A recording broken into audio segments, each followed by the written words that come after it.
Hello and welcome back to Suspended Animation. I'm your host, Dennis Matholkis, and this is Watchmen, Season 1, Episode 1. It's summer and we're running out of ice. Welcome, everybody.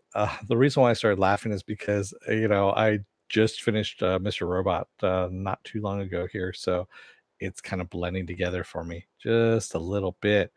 So, a little bit of business out of the way first. If you like what you see here, hit the subscribe button, hit the like button, like, share, and subscribe.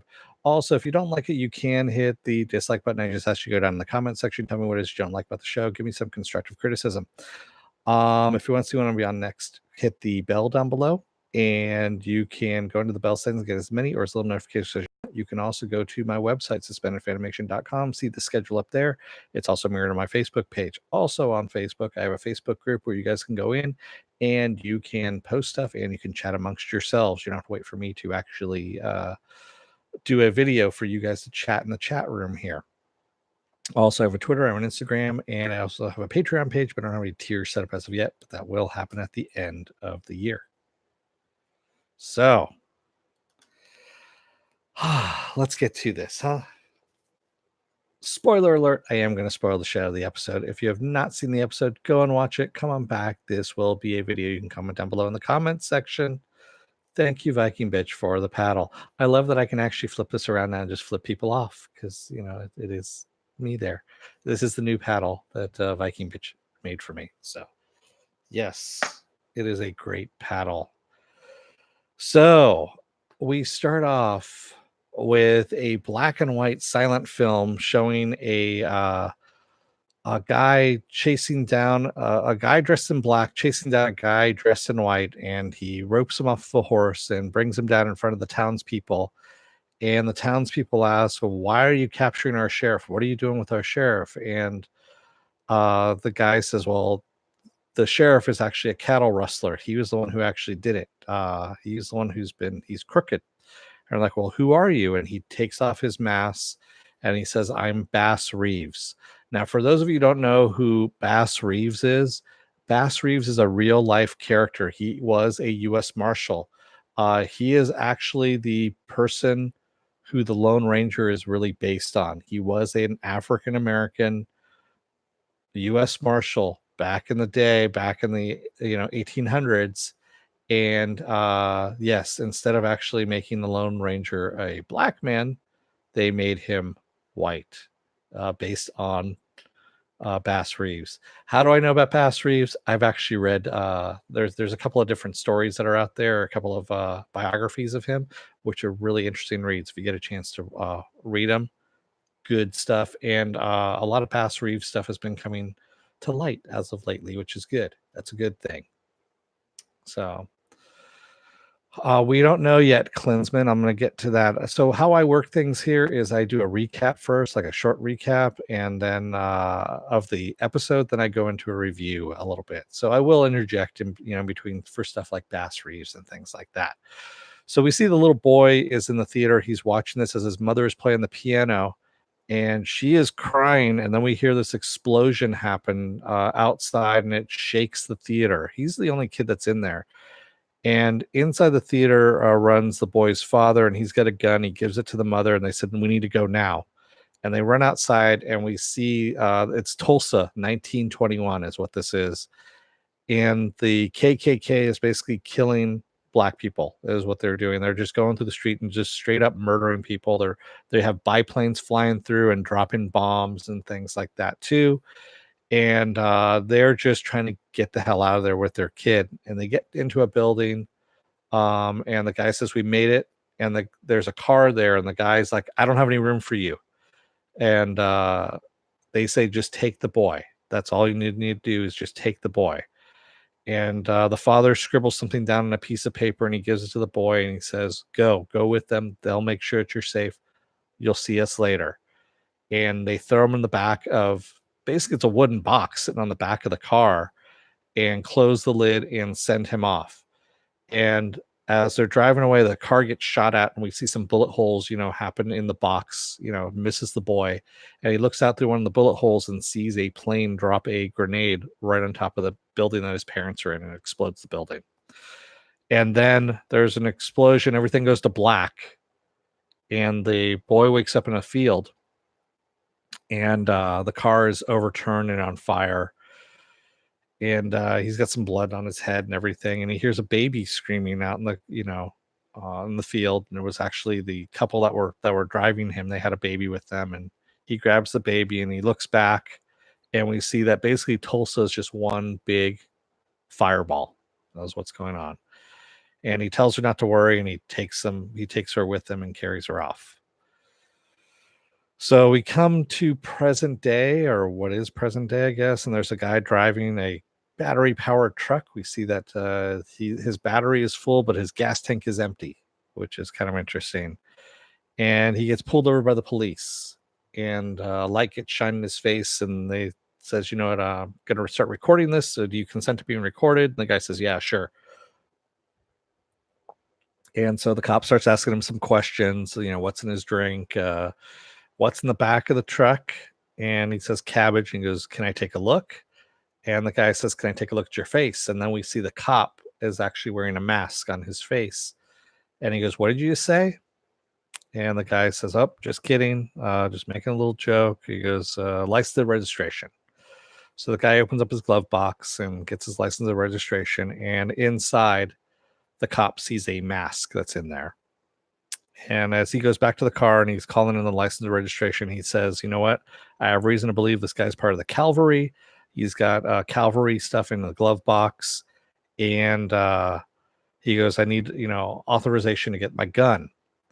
And so they're asking him all these questions of whether or not he actually really needs his gun. I mean, it's very time consuming. And they're like, "Okay, um, you're authorized to use the gun." And so we see his gun is actually in a lockbox sitting, or basically a little lock thing that he can't pull it out of the holster. It's a locked holster essentially, and they have to remotely unlock it for him. They try a couple of times, and finally he gets the gun out. And as soon as he gets the gun out, he gets shot through the windshield. And it's the guy wearing a Rorschach mask, and he throws a head of lettuce at the guy and at the cop, and then drives off. Yeah. So then we see a production. It's an all black production of Oklahoma going on, and there's a cop sitting in the audience there, and he gets called over by, or one of his guys comes over with a mask on and whispers something in his ear, and he gets up in the middle of the production and has to leave, and he goes to the hospital where we see that the cop is on a machine. He's actually survived, and another guy with a mask over the top half of his head. They go into another room and they start talking about what happened and what they found. And should we call the others in? And we find out this guy's name is Wade, is what this is. And well, really, what his name is Looking Glass. That is his cop name. I had to look that up on IMDb, by the way, because of course that's the one thing that was kind of infuriating about this show, is that no one gets their name mentioned at all. I had to look up a lot of names. It's or not until like halfway through the episode do they get their name mentioned, and that's a little bit infuriating, to tell you the truth, when you're trying to figure out who's who at this point. So Wade asks if he should call in the others, but the chief goes, "Nope, nope, let them sleep." And he's like, "What the hell is the cavalry up to? Why are they coming back now?" So the chief ends up going over to Sutton's house. We find out the cop's name is Sutton, and he tells his wife that there was a shooting. And then she asks if he told anyone that he was a police officer, and she's like, "No." And he goes, "Well, what did he tell people when he left the house at night?" She goes, "Well, that he was going to night school for engineering." And they're like, "Okay, well, what we're going to say is that he got carjacked on the way to school, and that's what happens." Yeah. Yeah, I know, Joe. I didn't put on the subtitles this time around either. I know normally they have the who the person is saying what sometimes, but yeah, I didn't put it on this time around. My fault on that one. Also, I was just watching off of my cable box too, and it's just kind of hard to. There's a lag between that and the TV, so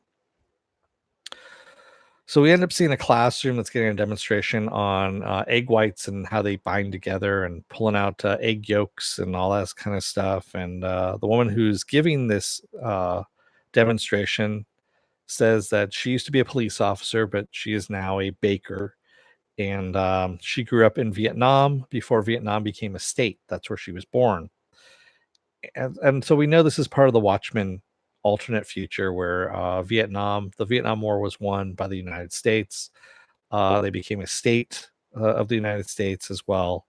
And she's talking about she was a police officer before police officers wore masks, and people came into her home and shot her.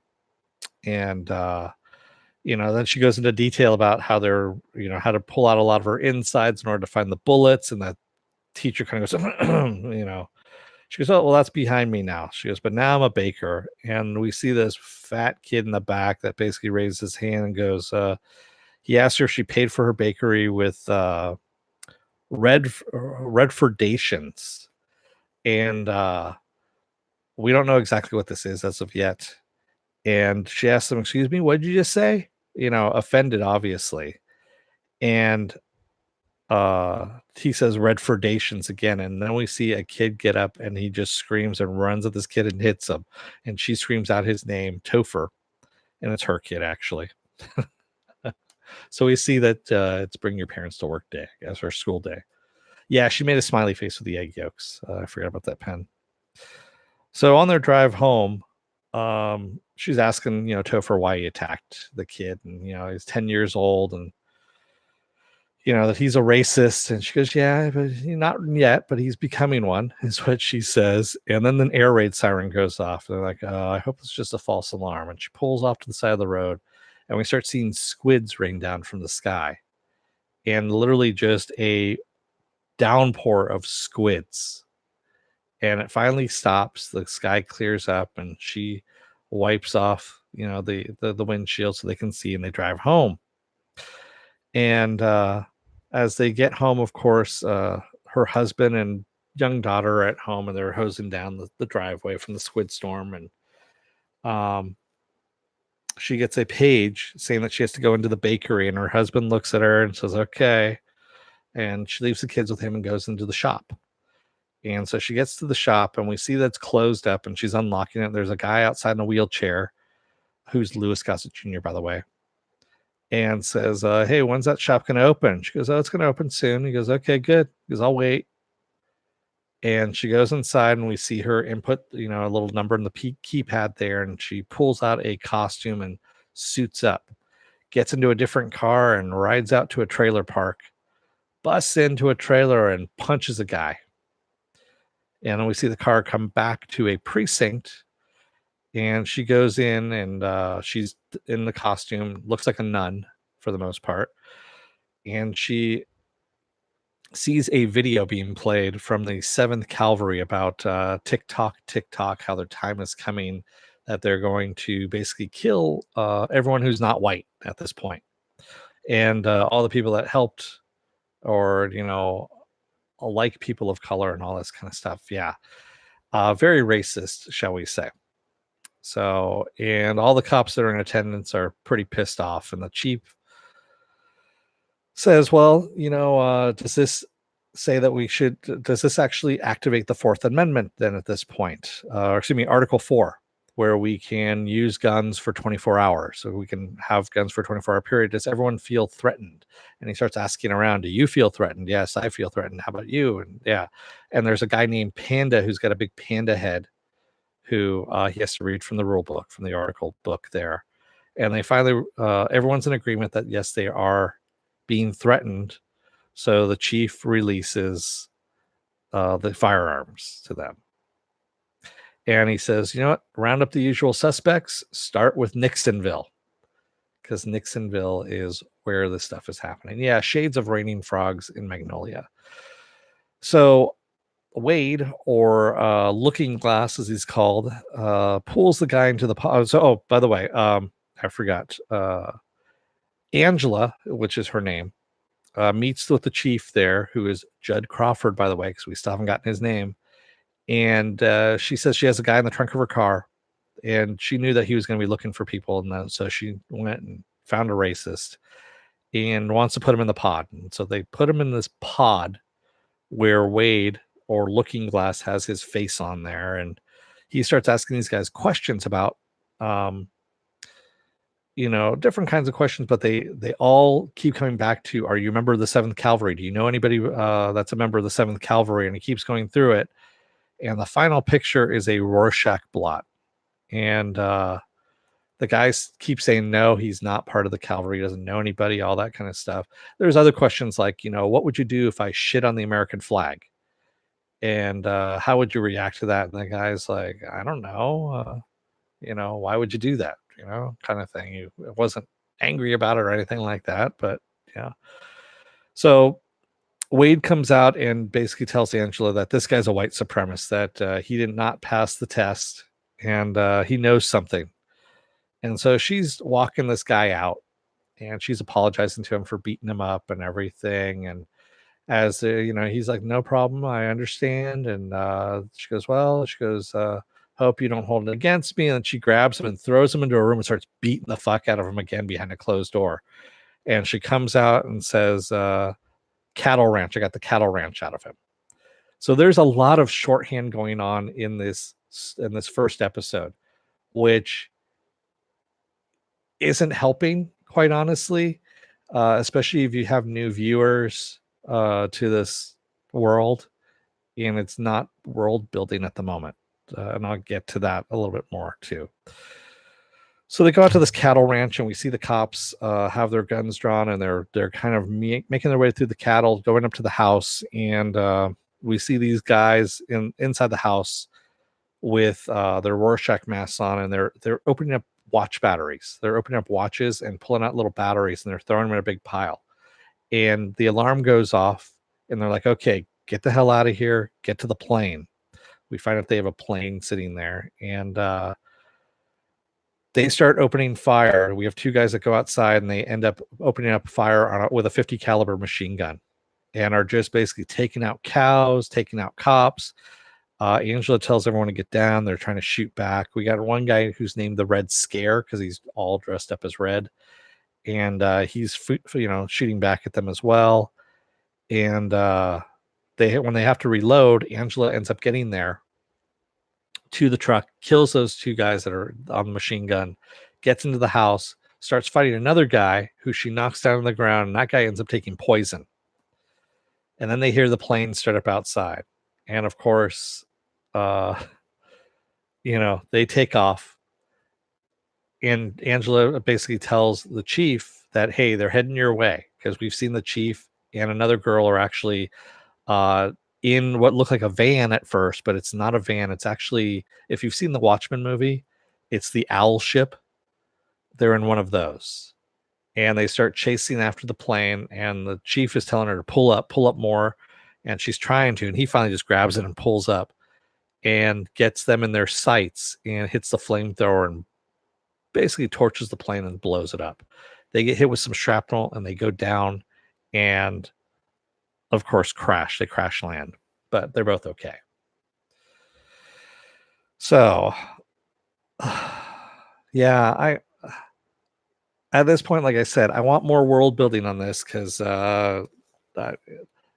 need to care a little bit about these characters. So I'm gonna, as you can tell, I'm kind of like petering out on this at this moment.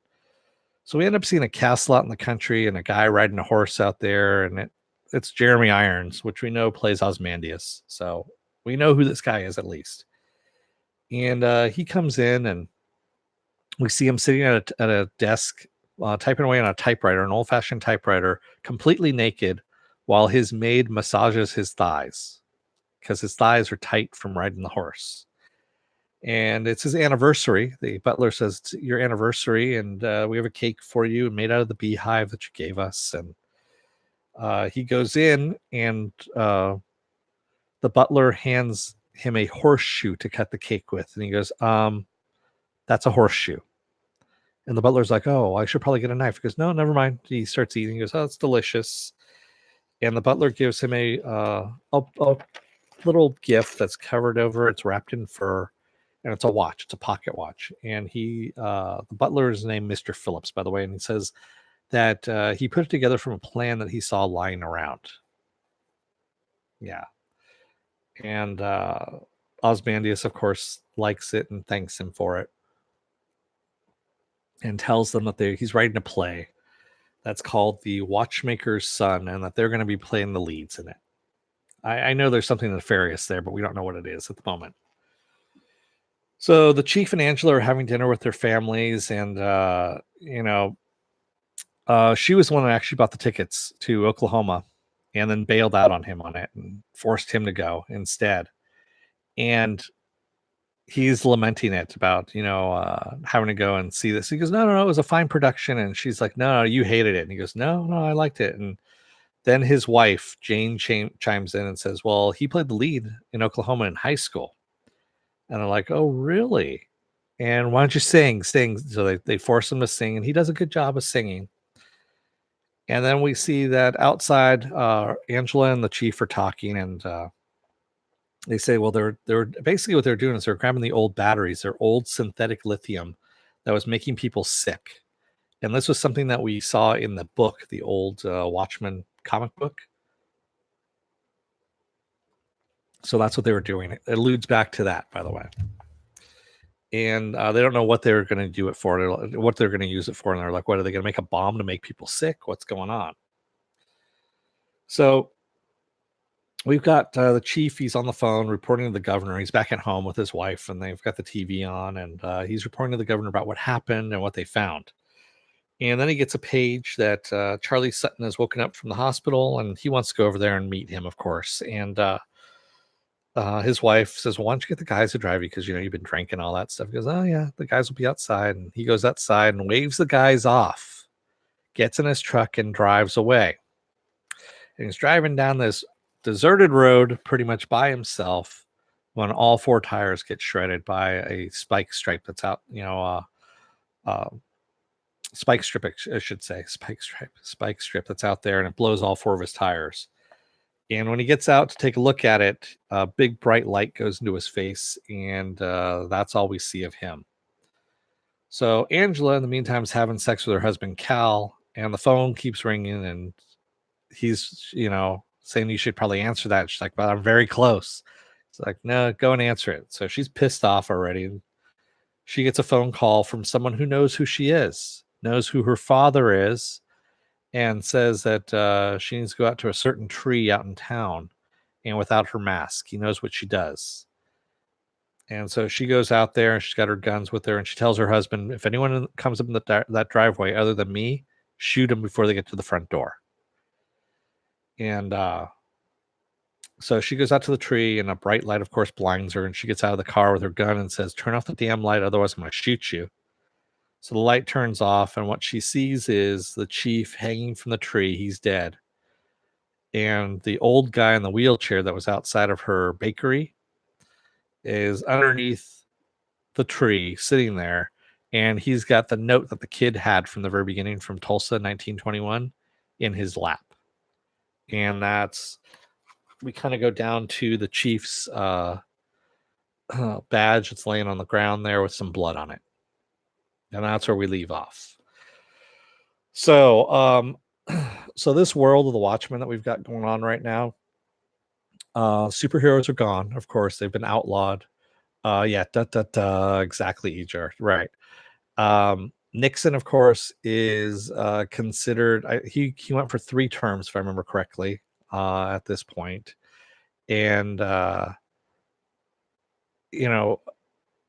Manhattan has been blamed for everything, and Dr. Manhattan, of course, is on Mars now, supposedly. That's why we keep seeing different things. We get little allusions to things here and there from the comic, and then also from the movie as well. And I don't know if Damon Lindelof is going off the comic or if he's going off the movie now at this point, because the squids raining from the sky is actually from the comic, where we had there was actually a question that Looking Glass asked the white supremacist. He says, do you believe in conspiracy theories about interdimensional beings? Which is from the comic when we had the giant squid take out New York City. Yeah. And so I don't know what he's pulling from. And they haven't really said if he's doing the comic or if he's pulling from the movie or if it's a little bit of both at this point. So, yeah. I don't know for sure.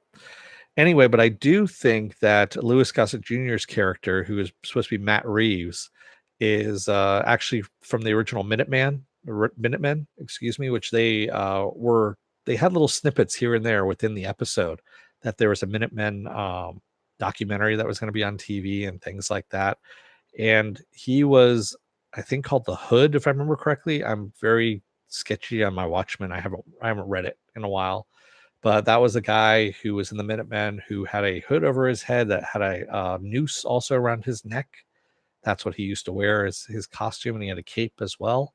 And I think that's actually who he's supposed to be. So, yeah. And this whole thing with the cops having their faces covered because they don't want their identities known anymore. And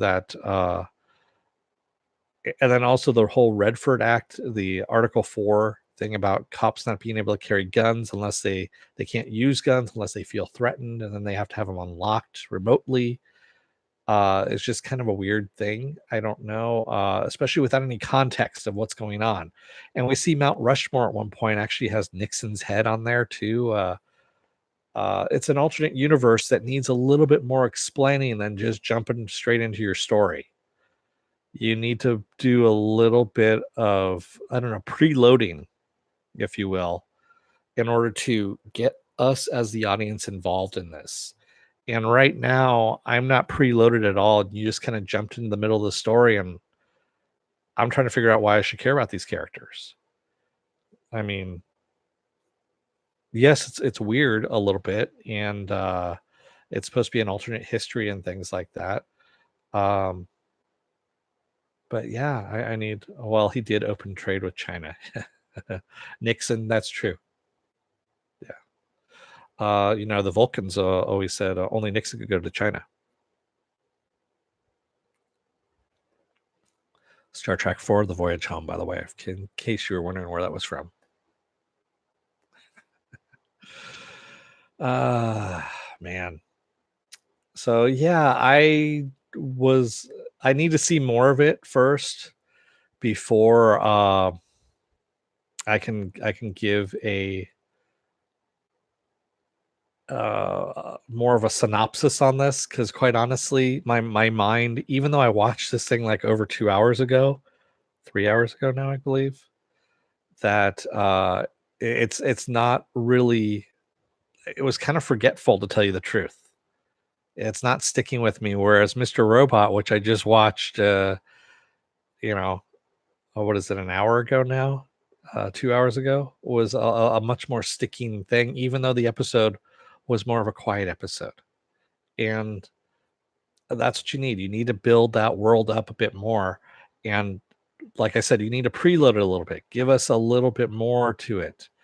Damon Lindelof said his Watchmen show is not directed adaptation, comics, or Snyder movie. Oh, God. So it's just something that he made up then. It's not either one. So it's a comic, but not a comic. I hate these kind of things. If you're going to build off of a property that's already established, you have to establish which one you're going to do. Put a fucking foot in to one of the other. Either you're pulling from the movie or you're pulling from the comic. Don't straddle both and go, oh, well, it's not the movie or the comic, but we're going to use elements of both. Yeah, it's pulled out of his ass. Exactly, Jar. You really need to take a stance as to where you're going to pull your source, especially if you're using it from a 30-year-old book, or more than that now, 40-year-old book. He said that earlier, but didn't he recently say it's a direct sequel to the movie, Penn, or the book? Carrie Dalton says he's taken his Confederacy alternate history story he wanted to do and just pasted over Watchmen pieces. Oh, that's right, Carrie Dalton. Thank you. I remembered he wanted to do that with HBO, and that's what this is. Oh, thank you for clearing that up for me. That actually makes a lot more sense. Yeah. Okay, I get it. I get it now. So he's melded his Confederacy alternate history thing that HBO canceled, and he's putting it into this. And he got Dave Gibson somehow to write off on it, which is ridiculous. So,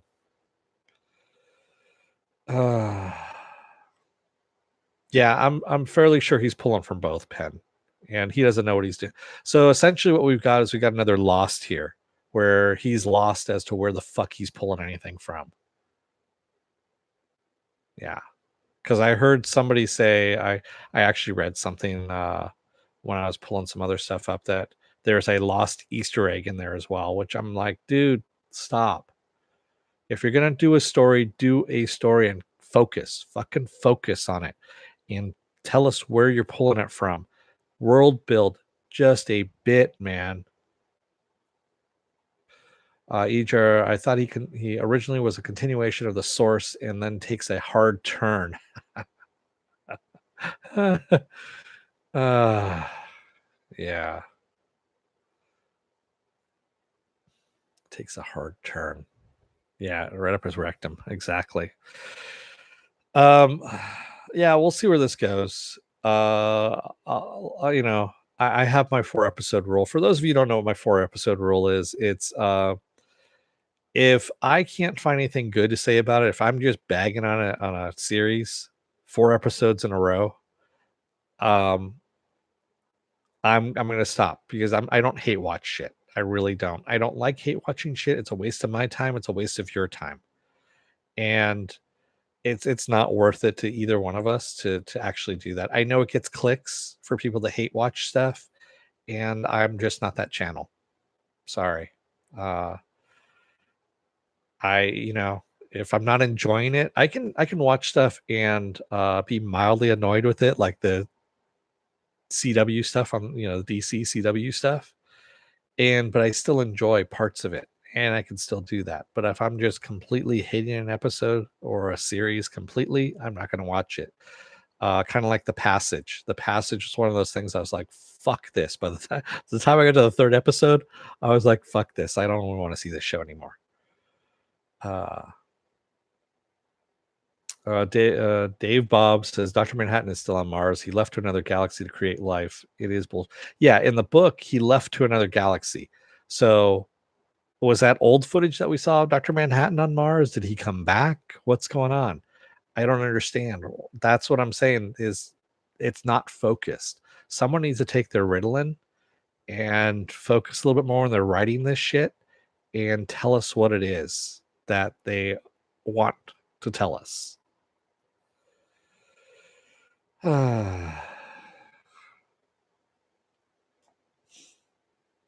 Yeah. I mean, I did like the Bass Reeves thing. That was kind of nice. But then again, like I said, everyone's been putting Bass Reeves in their stuff. I just want a I want a Bass Reeves movie, to tell you the truth, because the guy did have a really interesting damn life. So that'd be kind of cool. And just to stop having him pop up every couple of minutes. It was the same thing like the women from NASA, who were basically human computers in the 60s. They started popping up too at the around the same time. Yeah.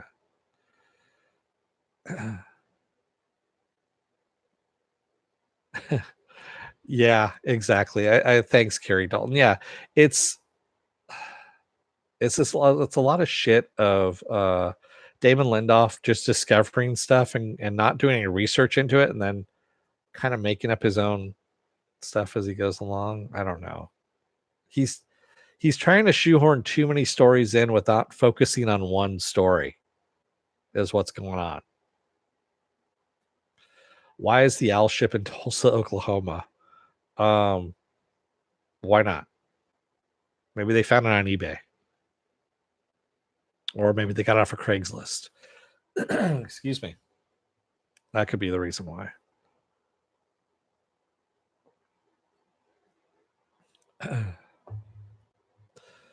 Yeah. Uh, what? No, is it worth? Is it worth your time? No, Apple Crow, because I kind of figured everyone was going to be watching this, and that's the reason why I decided to do a story. The full Megillah on this one. Do a full channel review. Yeah. We'll see how it goes. I mean, the more I'm thinking about it as I'm going through this right now, the more I'm not liking it. But Don Johnson, yeah, I can't believe I don't know if Don Johnson's actually dead or not, to tell you the truth. If we're gonna have him come back to life somehow from Dr. Manhattan coming back, which is a possibility, who knows? Or Osmandius. So Osmandius's butler and his maid have to be automatons of some kind of robots, is what I'm thinking, because of the mistakes that they were making and the way they were acting. So he looked dead. I'm thinking flashbacks. I don't know, Penn. They could bring him back because Dr. Manhattan's supposed to come back too, supposedly. So who knows what's going on with this? Again, like I said, you need to set up a world first to tell, especially if you're going to do something that's so different from our world. You need to explain what's going on. You can't just allude to things and drop little breadcrumbs here and there and spatter it around especially in the background where you're supposedly having your main story happen, but you're also getting background information coming through the radio or through TVs and through posters. You had posters in the back in the classroom that actually were alluding to other stuff that was happening, and it wasn't. There was too much to try and focus on. I didn't know if I was supposed to be focusing on what was happening in the classroom or if I was supposed to be reading what was going on the walls behind her. Again, it's a mishmash. It's someone who hasn't fucking focused on something and what they wanted to tell people in their show. They don't set up the world correctly first before bringing the characters to life. And then it hurts it too at this point. Then you don't know what your character is supposed to be doing, nor do you care. Your audience, you got to get your character. So your audience needs to buy into what your characters are doing. If you have no care about what your characters are doing or why, then and your audience doesn't buy into that, then you're not going to have a story. People are not going to come back to it.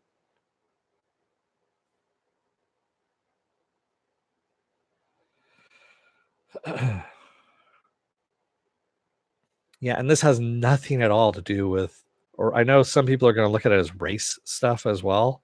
No, it has nothing to do with that. I'm all for, telling true stories or getting stories out there.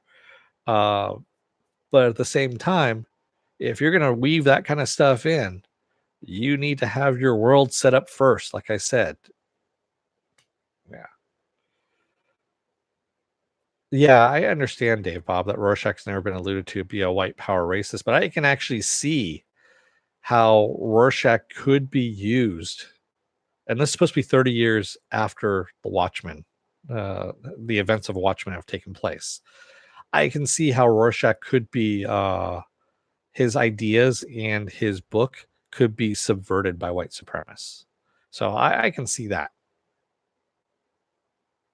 Because I remember even reading it at the time going, you could actually just a little bit of a tweak to it, bring it over into that kind of realm, if you will.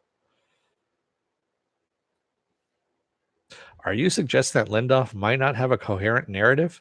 No, not at all, Apple Crow. That was very coherent. Yeah. Yes, Rorschach was a nihilist.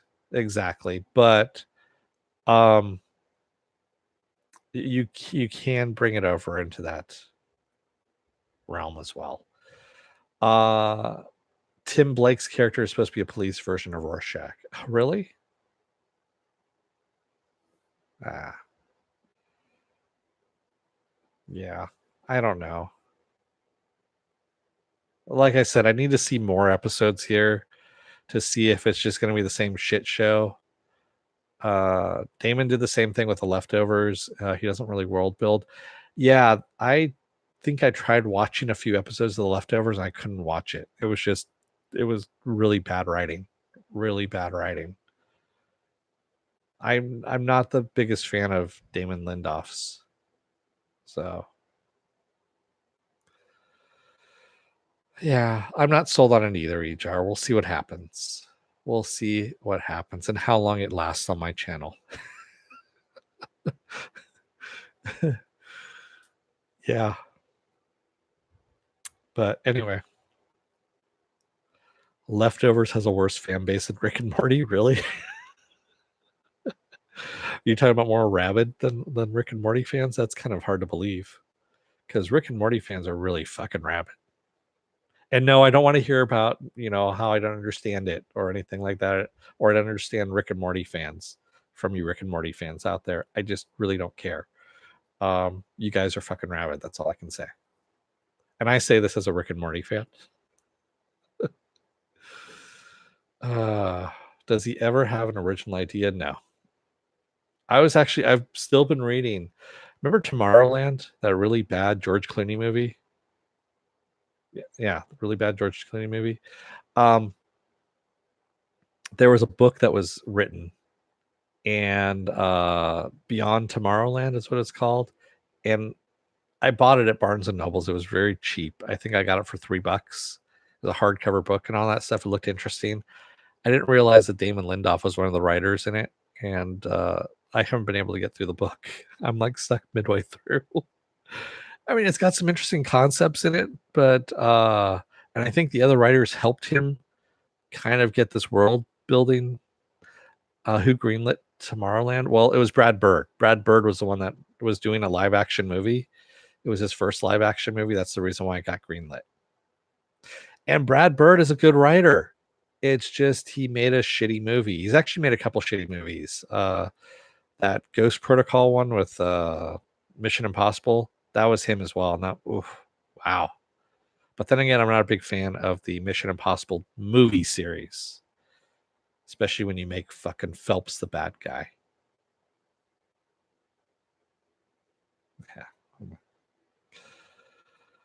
Yeah. Good grief. The trope of hiding a gun in a fireplace? Yeah, I know, really.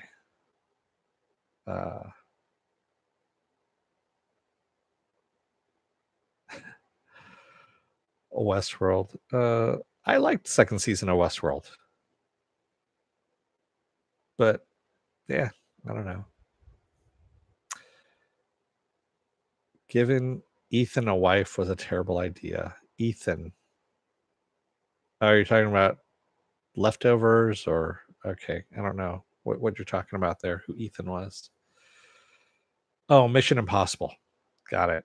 Sorry, Apple Crow. Like I said, I'm not a fan of the movies. So I watched the first one. I watched Ghost Protocol because Brad Bird had directed it and supposedly was one of the writers. And then I haven't seen any of them since because that's how bad I think they are. I can't watch them. And also, I'm not the biggest fan of Tom Cruise. Oh no, I just saw that the Terminator is making the moves on Cronin over there. Yeah. All right. So, with that said, if you like what you see here, hit the subscribe button, hit the like button, like, share, and subscribe. Also, if you want to know when I'm going live again next, hit the bell down below. You can also find out when I'm going to be on live again next. If you go to my website, suspendedfanimation.com, I've got my schedule up there. It changes out every Monday. I also have that same schedule up on my Facebook page. There is also a Facebook group. You guys can join that Facebook group and post stuff and talk amongst yourselves. Just be respectful of each other and what you're posting as well, because I do look at it. I get notifications, just so you know. I do, moderate it. So, also, I have a Patreon page with no tiers set up as of yet because I will have it at the end of the year. I have a Twitter page or Twitter account and a Instagram account as well. And yeah, hit that like button before you go. Tomorrow I'm going to be off. Tuesday is going to be Is It Worth My Time? And I don't know what I'm doing as of yet right now. I'm trying to think of what I want to do. And yeah, I'm still trying to debate on that one. I'll find out tomorrow what I'm doing. For Is It Worth My Time?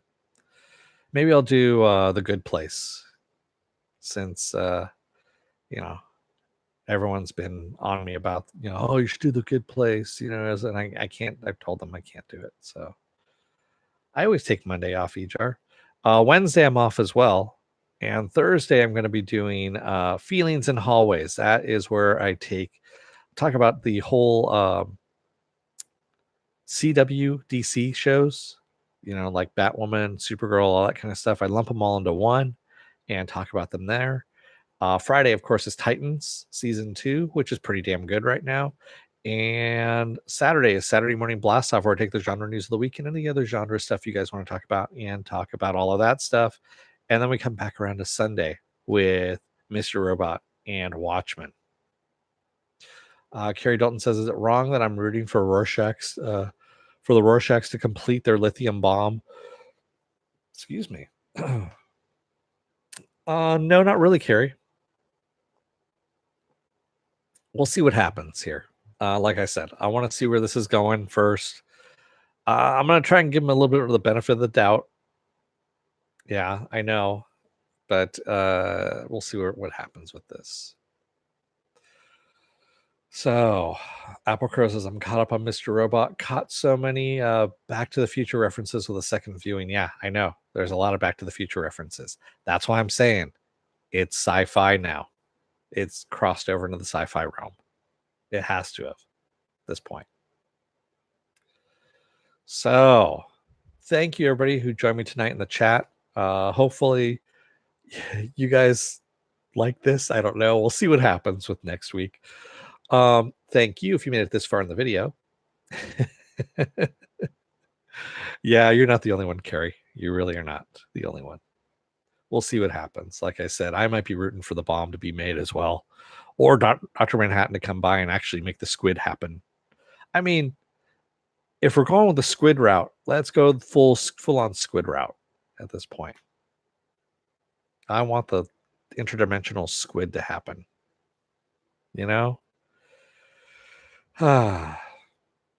So again, thank you everybody who joined me tonight in the chat and on there. Hey, Flet, I'm just signing off here. And I will see you guys on Tuesday. And until then, don't let the door hit your ass on the way out. Otherwise, you may find out that your whole life story has been written by Damon Lindelof. And really, you don't want that incoherent shit to happen because nobody does. Anyway, thanks everyone. Have a good night.